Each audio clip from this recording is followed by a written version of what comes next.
నమస్కారం అందరికీ. ఈరోజు జాతీయ మత్స్య రైతు సమావేశానికి రైతు దినోత్సవ సమావేశానికి చేసిన రైతు సోదరులందరికీ నాకు నమస్కారాలు. అదేవిధంగా ఇంత చక్కటి కార్యక్రమాన్ని నిర్వహించి చేయడానికి కృషి చేసిన మన సురేష్ బాబు సార్ గారికి నాకు నమస్కారాలు.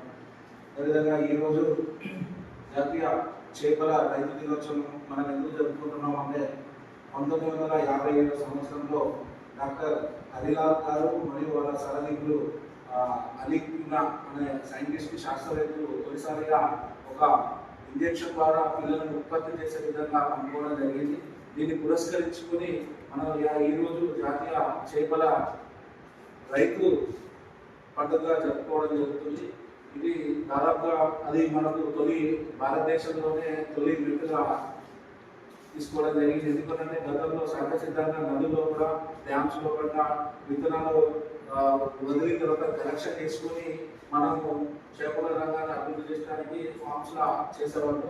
కానీ ఆ రోజు 1957లో మనకు తొలిసారి అడుగుపడిన తర్వాత మనకు ఉత్పత్తి రంగం అనేది డెవలప్ అయిందంటే ప్రజలకు అతి తక్కువ ఖర్చుతోనే మన అశోకన్న చెప్పినట్టు అతి తక్కువ ఖర్చుతోనే ప్రోటీన్ మరియు మంచి పోషకాల ఆహారాన్ని ప్రజలకు మనం అందించడంలో భాగంగా అవుతున్నాం. కాబట్టి దేశంలోనే ఈ యొక్క కాన్సెప్ట్ని దేశంలోనే మొదటిసారిగా ఇంజెక్షన్ ఇచ్చి మనకు మత్స్య రంగాన్ని అభివృద్ధి చెందడానికి ఆ శాస్త్రవేత్తలు కనుక్కోవడం జరిగింది. కాబట్టి ఈ రోజు పురస్కరించుకుని మనం చేసుకోవడం జరుగుతుంది. అదేవిధంగా దాని తర్వాత 2006లో నాకు తెలిసినప్పటికీ భారతదేశంలో చేపల రంగం దినదినం అభివృద్ధి చెందుతుంది.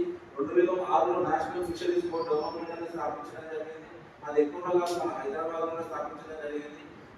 ఆ బోర్డు నుండి దేశంలో నలుమూలగా ఎక్కడ కానీ మత్స్య రైతులకు ఏ విధంగా ప్రోత్సాహం అందించడానికే కానీ మత్స్యకారులకు ఫిష్ ప్రొడక్షన్ కోసం 50 నిమిషాలు కష్టపడుతూ వాళ్ళు ఎన్నో స్కీమ్స్ తేవడం జరిగింది. ఆ స్కీమ్స్ మన దాకా తీసుకొచ్చి మన డిఎఫ్ఓ గారు మన ఉన్న స్థానిక మత్స్య సొసైటీ మత్స్య ఆఫీస్లో వాళ్ళ అధికారులు మనకు ప్రోత్సహించి ప్రజలకు మంచి ఆహారాన్ని అందించే విధంగా భారతదేశంలో చేసుకోవడం జరుగుతుంది. చాలా గొప్పదైన విషయం.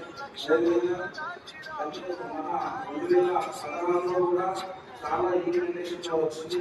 2019లో దేశంలోనే మొట్టమొదటిసారిగా ఒక మత్స్య రంగానికి ఒక కేంద్రం అనేది ఒక సపరేట్ గా ఒక వింగ్ పెట్టాలి, ఒక శాఖను నిర్ణయించాలి. అందరూ కలిసి ఉంటుండే పాడి పరిశ్రమలు అన్ని కలిసి ఉంటుండే మత్స్య రంగాన్ని సపరేట్ గా చేసి మనకు ఇంకా సౌలభ్యం చేయడం జరిగింది. ఇది దయచేసి మన మత్స్య రైతులందరూ వినియోగించుకుని సద్వినియోగం చేసుకోవాలి. అదేవిధంగా మొన్న కూడా సార్ ట్రైనింగ్ పెట్టడం జరిగింది. మరల్ అంటే కొర్రమీన్ సాగు కోసం కూడా క్లస్టర్గా మనల్ని గుర్తించడం జరిగింది. 4 జిల్లాలు కరీంనగర్, జగిత్యాల, మంచిర్యాల, పెద్దపల్లి క్లస్టర్లు చేశారు. ఎన్నో మన స్కీమ్స్ సార్ కూడా చెప్తారు. ఇంకా స్కీమ్స్ గురించి కూడా దాన్ని మనం అందరూ యూజ్ చేసుకుని ప్రజలకు మంచి పౌష్టిక ఆహారాన్ని అతి తక్కువ ఖర్చులో కూడా ఇవ్వాలని చెప్పి సభాముఖంగా నేను తెలియజేస్తున్నాను.